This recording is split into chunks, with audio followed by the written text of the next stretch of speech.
Okay guys, this is going to be a quick little review on this alarm that I purchased from my motorcycle.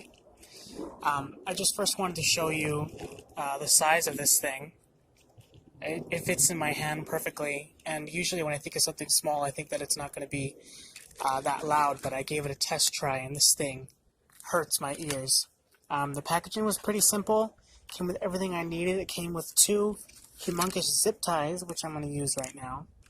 It came with double-sided, I don't know, sticky pads, and even a screwdriver, which will be handy when I change the batteries. And this remote, it even lights up when you press certain buttons. It's really cool. So I'm going to go ahead and put this on my bike, and I will test it out and show you guys.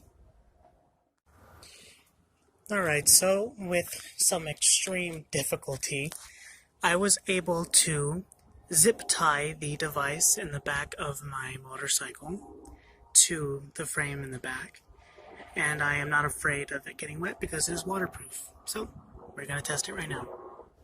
Alright, we're locking it now.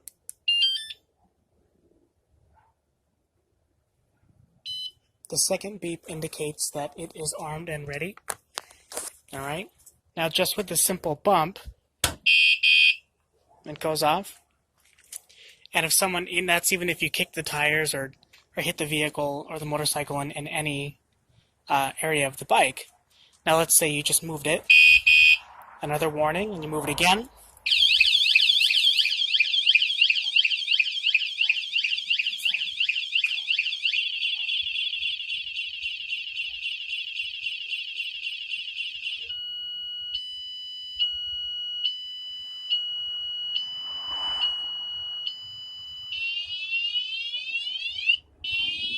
And I can hear this all around the neighborhood too, so it's extremely loud.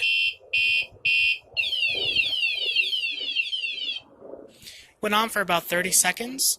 That's only if the device is no longer disturbed. So if the individual were to continuously vibrate the motorcycle, the alarm will keep going off. But because it wasn't disturbed after it went off automatically after about 30 seconds. So I give this a positive review, and I recommend this to anybody for whether it be doors, windows, or definitely a motorcycle and a bike. Gives me a lot of peace of mind. Till next time.